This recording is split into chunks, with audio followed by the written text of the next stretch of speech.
In this presentation, we're going to be looking at the structure of an invention. Now, remember that inventions are going to follow a basic structure going from exposition to a developmental or modulatory area that will alternate between episodes and middle entries. At some point, we will have a tonal return, and usually we will also have a final entry or a final entry group that would sort of make sure that we know that we are back home in the tonic. So let's take a look at these different areas in general. I'm going to erase that because there's going to be a lot of writing up here. So first, we will be able to look at our subject. The subject is the motive that the invention is going to be based on. It's going to be the motive that will be developed throughout the invention. So here is our subject, the first two bars. It is unaccompanied, meaning that there's nothing else going on. We're just hearing the subject. There are inventions where the subject will be accompanied. This is just one where it is unaccompanied. So here's what it sounds like.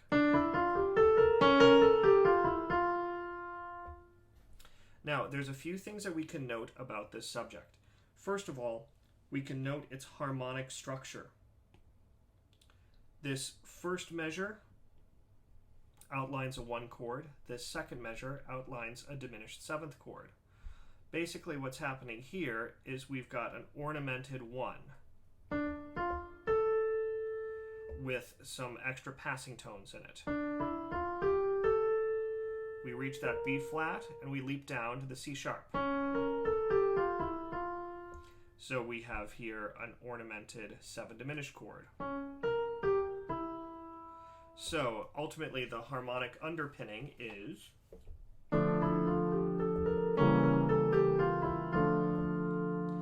It's also worth pointing out what scale degrees we're starting on. Here we're starting on scale degree 1. Here we're starting on scale degree 7.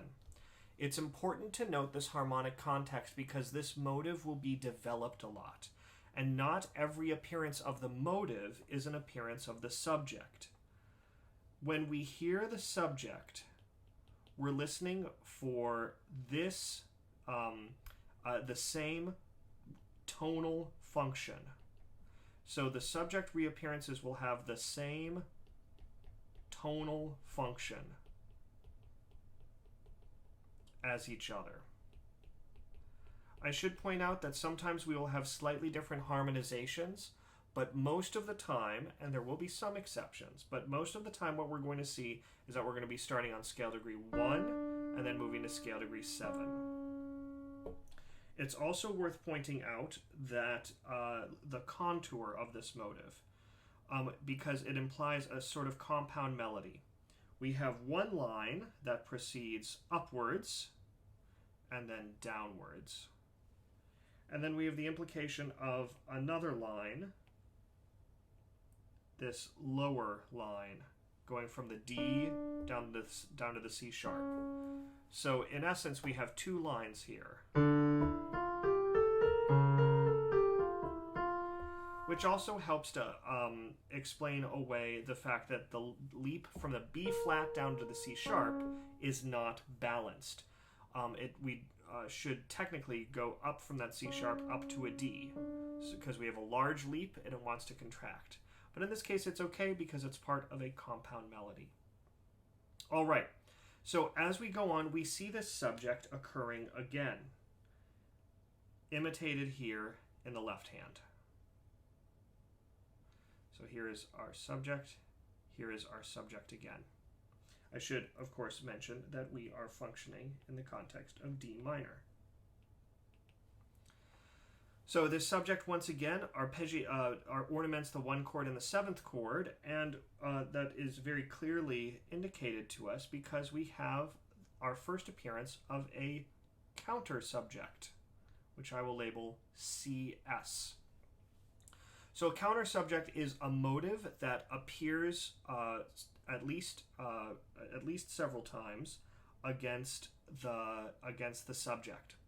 So here we have an arpeggiated motive appearing against the subject, and again we have our 1 chord and our 7 diminished chord.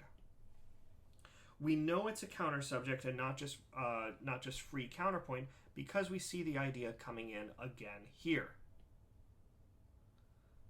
Here we have our counter subject. So this is what it sounds like in the right hand.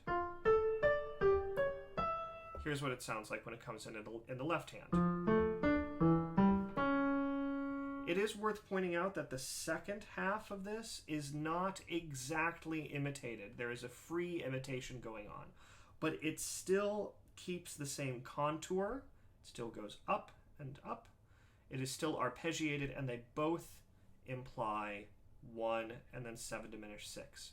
The only reason that this changes is because if we had kept a G here, we would have a 6/4 chord, and that's a little bit unstable for this style, so Bach avoids doing that. Now, appearing against this counter subject, of course, is one more statement of the subject. This is what's known as a redundant statement. This statement doesn't technically have to be here. What we are expecting in the exposition section is one statement of the subject per voice. And so this is a 2-voice invention, so we are expecting 2 statements of the subject. 1, 2, and this is an extra one, so the right hand gets an extra statement.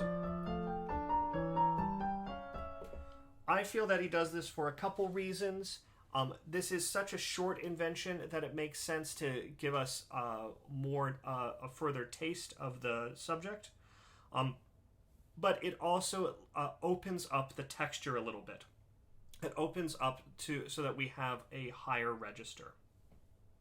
So we have now completed our exposition section. So I'm going to label this Expo in this very bright, obnoxious blue. So this is our Expo section. I'm just going to put brackets here.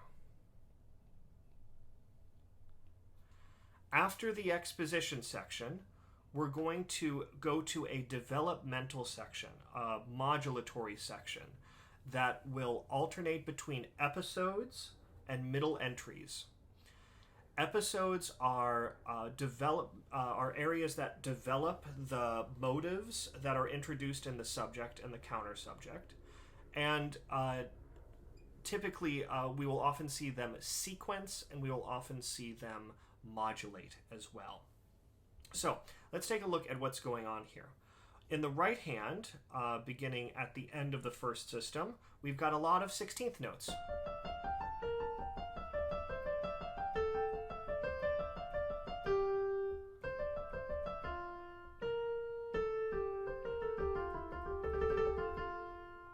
In the left hand, we have a lot of 8th notes.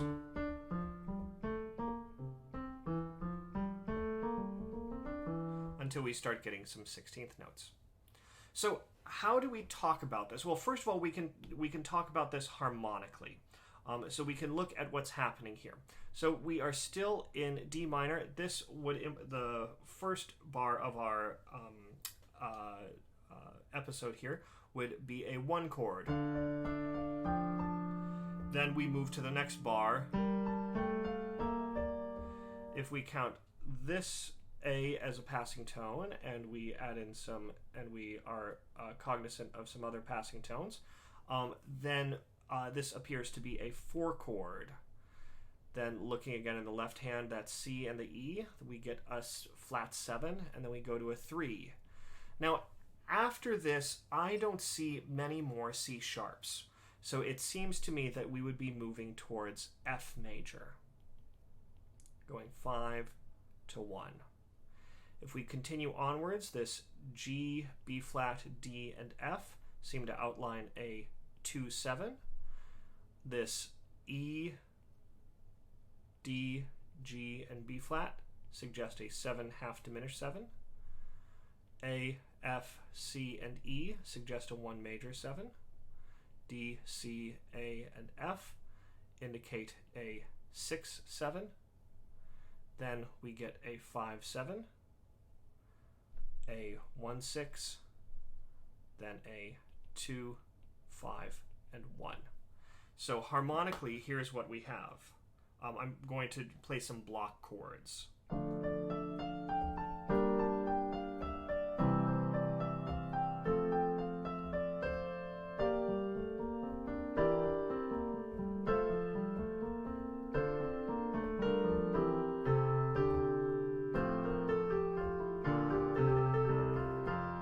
So that's the block chord version. Here it is outlined the way that Bach has written it.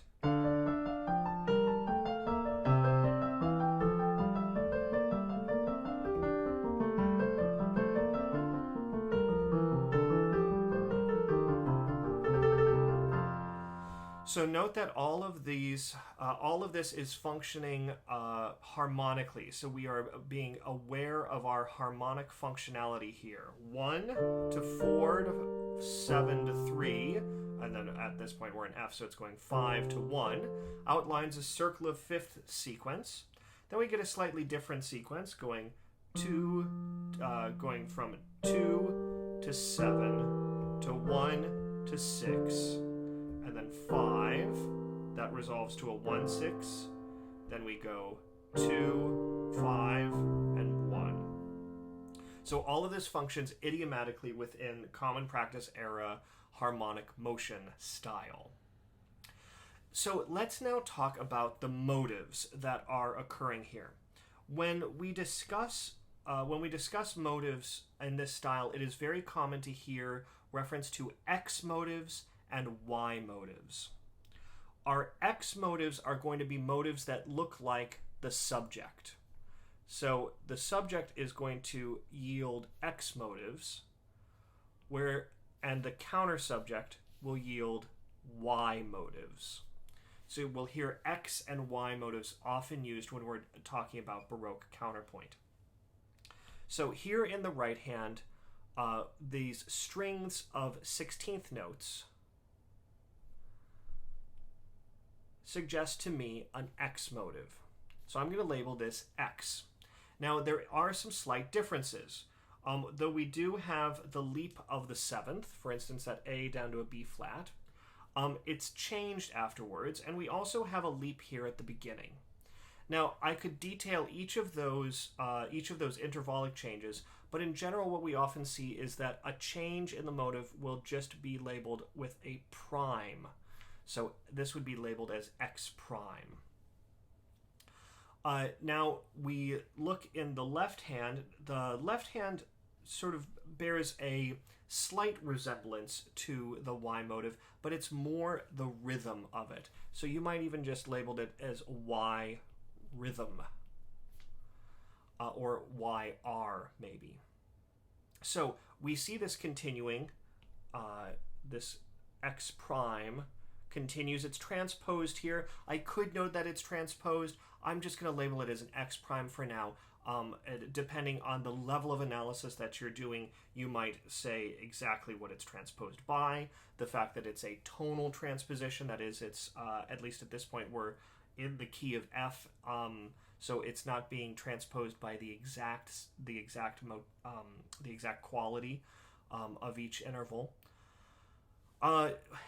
But once we get to this next bar, we see that things are really changing.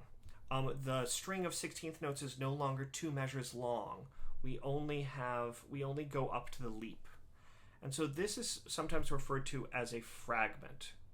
I'll call it X frag for now. So here we have that fragment again. Meanwhile, in the left hand, we see something that we've seen before, this little idea.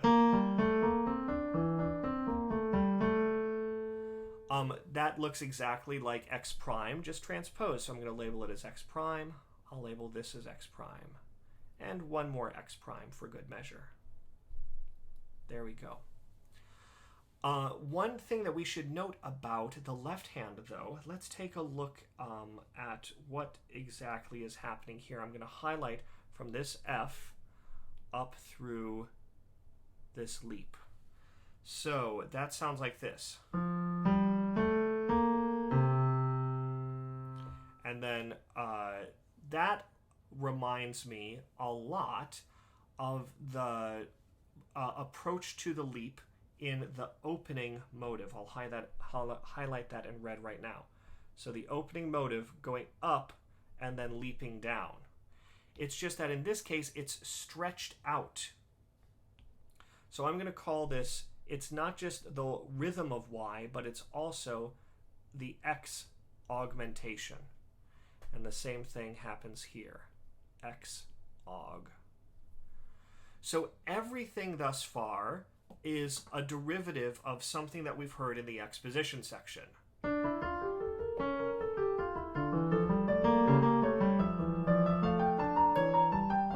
Here is where our first episode begins, and we hear this development of the X idea and the Y rhythm at the same time.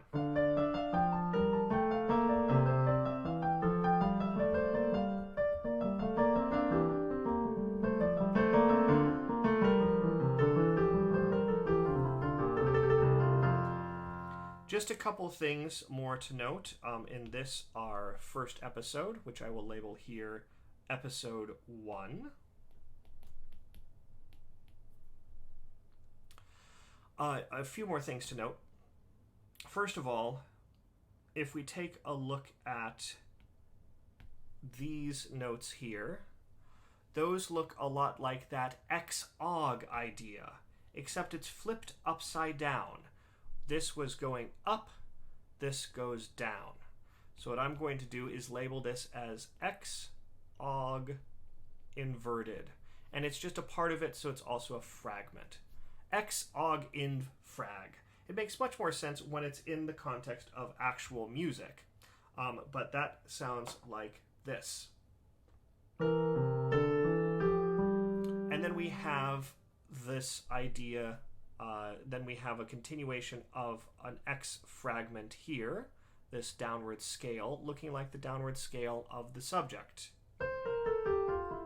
In fact, so far the only measure that doesn't conform to any motivic material that we've seen before is this one. Sure, there might be some echoes of the leap of a third in that left hand, but most of this measure doesn't really look like it is anything that we've seen before. And the reason for that is that this is a cadential measure. The whole purpose of this measure is to just be a cadence. And as a cadence, this is a point, this is a ritualized point. This is a point where where we are using a ritualized progression, and it's not uncommon to see motives go out the window at this point in favor of these ritualized ideas that we'll have at cadences. So in this case, we don't really have motivic material being developed because it doesn't need to be developed. The point of this measure is to give us a cadence in our new key.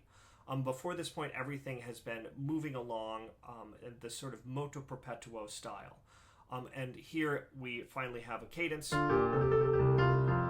arrive. It is worth pointing out that there is an aspect of hemiola here.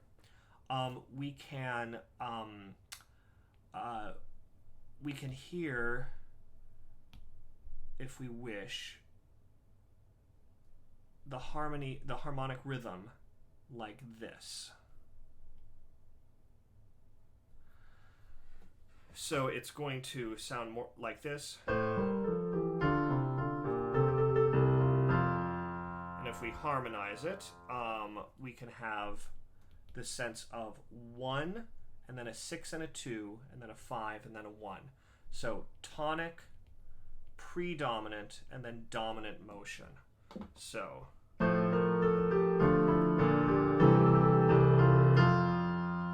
before we arrive home in our 1. So we have a slight hemiola at this juncture. Okay, so we have just had a PAC in F major. And as we continue onwards, we see that we have an X motive in the left hand. But it's not just any X motive, it is our subject. So I'm going to box this. How do I know it's the subject and not just any X motive? Well, I take a look at our original subject. Scale going up, scale going down after the leap. And it begins on scale degree 1 and then goes to scale degree 7.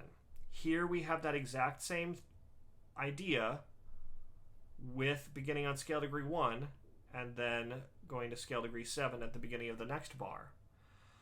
So in this case, we have taken that subject, we have transposed it to F major. So this is not just any X motive, it is the subject. Compare this, though, to what is happening next. This material here would be an X motive.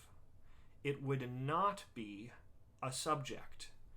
It's an X motive because it does not have the same tonic functionality. We are beginning here on scale degree 3 and then going to scale degree 2. In this, for most of the inventions and for many fugues, not everyone, but most of them, Bach will tend to use the same tonic functionality for when he is implying the next entrance of a subject. So, this would be the subject. Then the next 2 bars, beginning on scale degree 3, would be a development of that subject.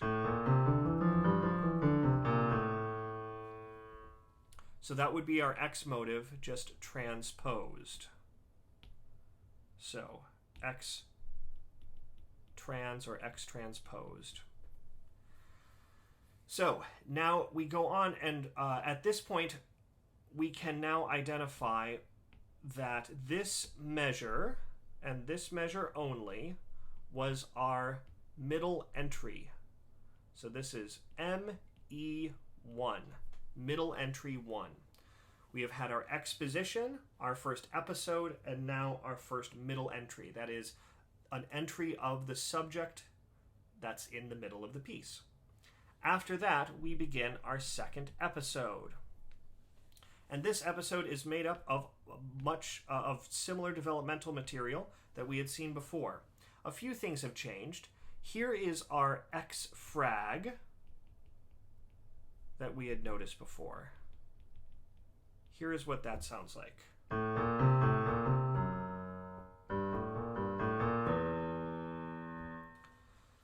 Up above, let's see what's going on here. So I'm looking at these gestures.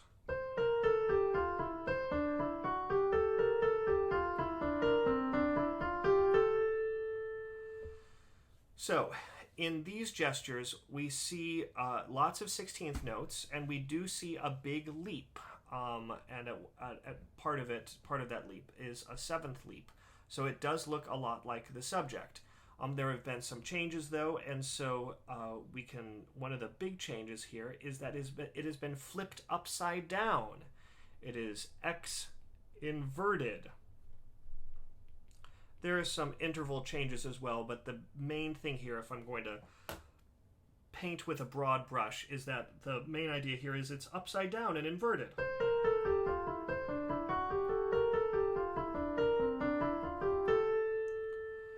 So this gives us some new material to work with, this inverted idea.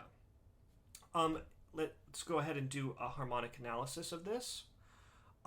We have 1 going to 7 half diminished, and then this would be a sort of 1/6, and this feels with the trilling C up above, this would feel like a 5/4/3 with this F being an appoggiatura.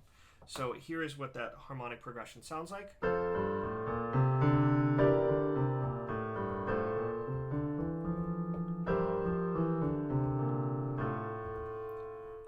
Resolving to a sort of rootless 1/6, we do get the root a little bit later. But it's rootless for a couple of reasons, because the next bar changes it a little bit. We tonicize 5/6/5, we tonicize G minor. So in this case, that would be 2 in the context of F. So we've got a 5-6-5 of 2, and we tonicize that, and then we have 5-6-5 in the key of F, and then we arrive there on 1. So here's that progression one more time, starting from the middle entry. And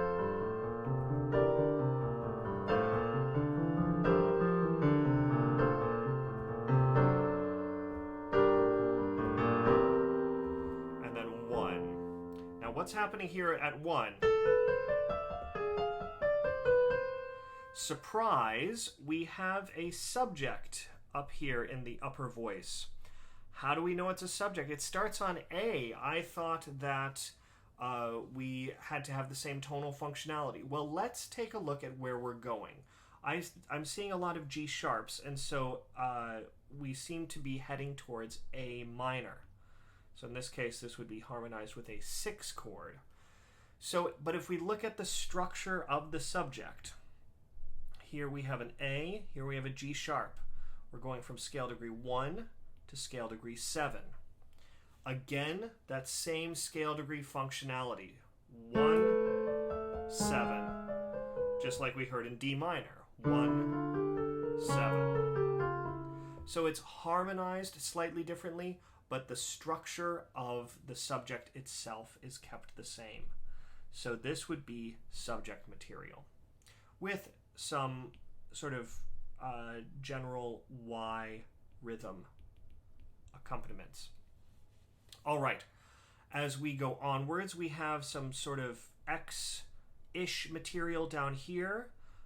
This seems to be sort of freely inverted or freely developed. I'm going to call this X double prime, and up here I'm going to call this X triple prime.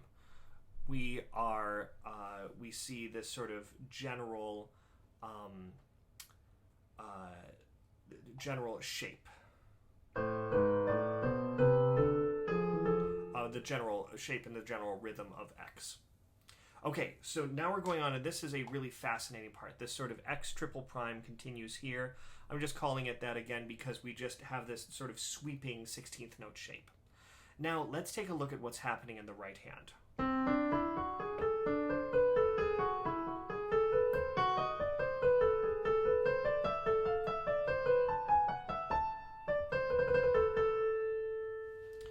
So here we have the shape of X.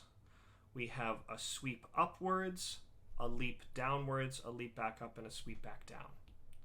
So I'm going to call these X, and I'm just going to call them X prime. They look sort of like what's going on up here. After a certain amount of time, it does, we start to develop a whole lot of primes. So sometimes it's, we can just simplify it. We can call it X prime. If you want to be super specific, call it X quadruple prime. I suppose that is what we are up to. So we can continue that. So each of these is a development of X being transposed up. Now, what's fascinating about this is if we look at the start of each of these little motives and see what Bach has constructed. So once we get to this this point where the X quadruple prime is moving,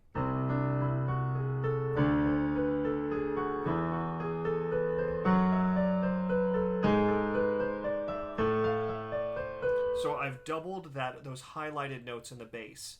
Those highlighted notes spell out a scale. C, D, E, F sharp, G sharp, a melodic minor scale in A minor.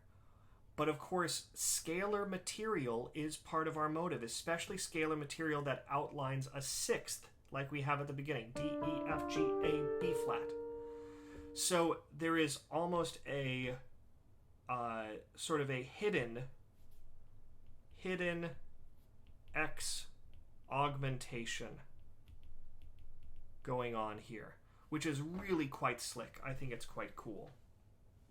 Then we reach another measure that is cadential. There are some things that resemble, for instance, X augmented, and we could call this an X fragment, I suppose. But especially once we get to the end of that bar and into the next one, we really are into cadence territory. So this material here is all about reaching a cadence point. And again, we have a, as we approach this PAC, we have another hemiola. We can hear it if we listen to that bass. So we have this 4, 4, 6, 5, and then 1.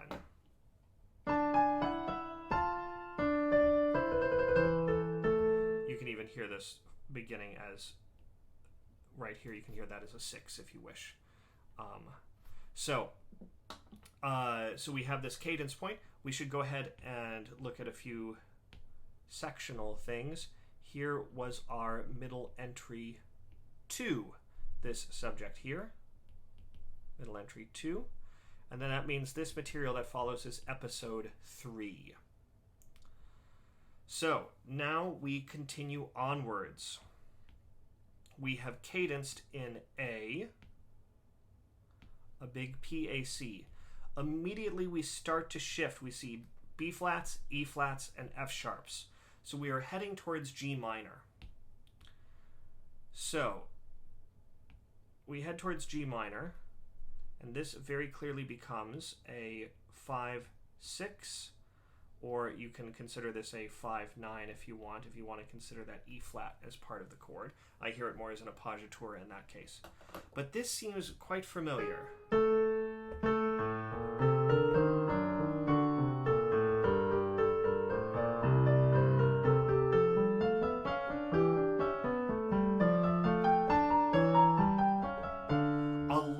X motives there. So let's go ahead and highlight where we have X motives, and let's see how we're going to deal with them. There's an X motive there. Here's an X motive here. Here's an X motive here. And then here's an X motive here. So which ones of these will we consider subjects, and which ones will we consider to be just X motives being developed? Well, let's start with this second one. We already see that we have this third leap, which calls to mind our first development of that X motive, way up there. So that third leap, I'm going to go ahead and label this X prime, just like we did up there. Here we have something. It seems to be that we are heading back to D minor, because we've got those C sharps, we've got B naturals, so a D natural minor scale. But so we do seem to be in our home key, except for the fact that if we are in the home key, we're starting on scale degree 3 here. And then we go to scale degree 2 if we're in D minor. So that means that we probably won't be counting that as a subject. That's going to be X. We could call that quintuple prime if we want to get really pedantic with it. But the important thing there is that is some X motive. Now, we get to the end of this system, and we have an idea in the right hand. Now there is our initial idea. We start on scale degree 1, we go to scale degree 7. So this is our subject. It's not just any old X motive, it is our subject. So this is going to be an important moment. That's going to be some sort of structural moment within the piece. Now, we are, there's one that we haven't looked at yet. It's this one that happened right at the PAC. And this is where things get a little bit ambiguous. Because if we're going to G minor, this subject, or this X motive, has some things that looks like a subject. For instance, the second part of it is on scale degree 7. And the first part of it would be on scale degree 1 if we hadn't just cadenced. So for me, this seems like an intentional implication of the subject. For my personal analysis, I consider this to be a subject. This G is left out because we've just cadenced an A, but Bach seems to be intentionally implying that this material is subject material. Now, this is open to a little bit of interpretation, and different people will interpret this slightly differently. But for me, I consider this to be a subject, meaning that this would be middle entry 3, and what follows is episode 4. Now, let's take a look at what is happening next. So, as we continue, I'm going to continue from the end of the penultimate system, end of the second to last system. We have our initial counter subject material down here, which is to be expected. Then the left hand takes the subject. So we'll go ahead and mark that in as the subject. Up above it is free counterpoint. Let's find a new color for that. Let's go ahead and mark that in yellow. This counterpoint is free. There's not much similarity to other motives that have come before. You could argue that perhaps this is Y-ish, but that takes a little bit of arguing.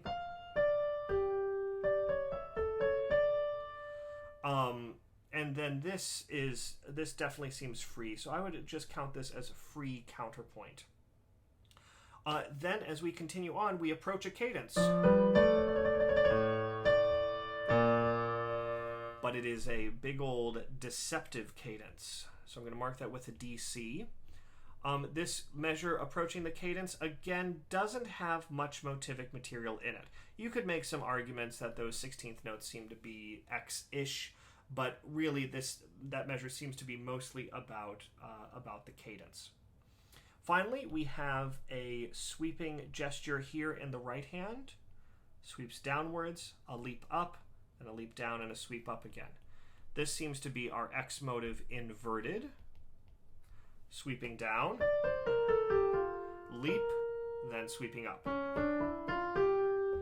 We similarly have some X fragments down here, and another little X fragment here,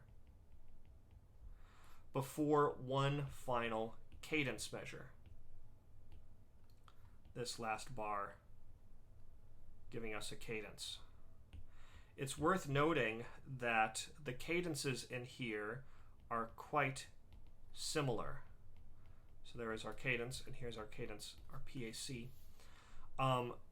Note that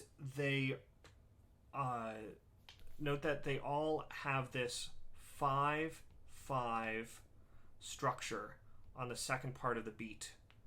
Every single one of them, even up here and over here. So they all have some sort of stepwise motion up to that 5/5, and in fact these last two cadences are exactly the same down here at the bottom of the page. So it's definitely worth noting that cadential similarity helps to mark some of these arrival points in the piece.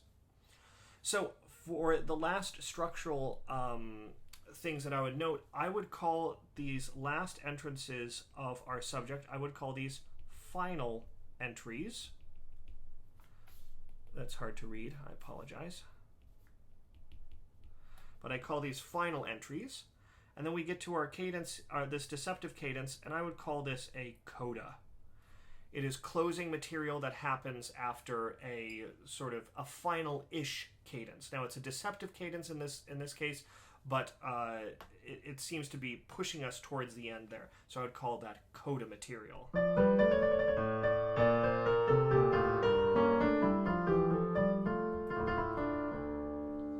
It's worth noting, again, that these cadences do seem to follow this hemiola pattern, of course, with those two scale degree 5s.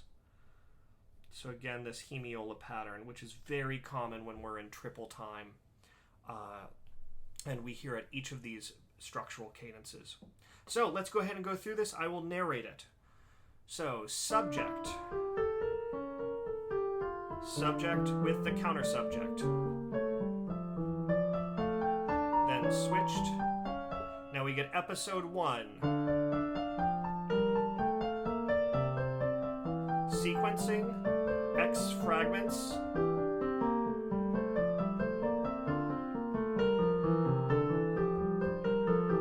Then a cadence in F. Our first middle entry, now our episode. Then we move to G for a second. Then our middle entry in A minor.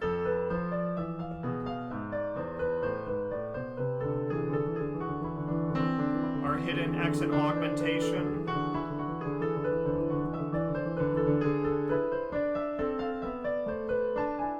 Our cadence. What I consider middle entry 3 in G minor. Then episode 4. Going back to D, our tonal return and our final entries. Subject in the bass, then our cadence, deceptive cadence and a coda. Then our final PAC. A couple of things that I mentioned in the narration, which is that this moment at the here, I considered our tonal return. This is where it becomes very clear that we are back in 1. We do begin to get there here, but it's sort of hinted at. The entrance of the subject really seems to clarify the fact that we are back in 1. Lastly, I want to note one of the important things that the invention highlights, which is the idea of invertible counterpoint. So in bars 3 and 4, which I have zoomed in on, we have the counter subject above. And then in bars 5 and 6, we have the counter subject below. This is one, so the idea of invertible counterpoint is one of the things that Bach highlights in these inventions, that you can have one voice working, two ideas working equally well in whichever voice they're in, whether they're up above or down below. The main thing with invertible counterpoint is to watch out that you are using, you'll want to make sure that you're using lots of imperfect consonances, because imperfect consonances invert really well. For instance, here is a third between the F and the D, a third between the F and the A, and then this, we have a fourth here, which is a dissonance, but it resolves upwards to that B flat, so we have a third. When we go over here, and we see it inverted, we see that F and D invert to a 6, the A and F invert to invert to a 6th, and the D and the A invert to a 5th, which is nice and consonant. So using lots of imperfect consonances help us to write really nice invertible counterpoint. So that is Bach's D minor invention. Lots of stuff to dig into there, and hopefully lots of things to inspire you to analyze and write your own inventions. Thanks very much.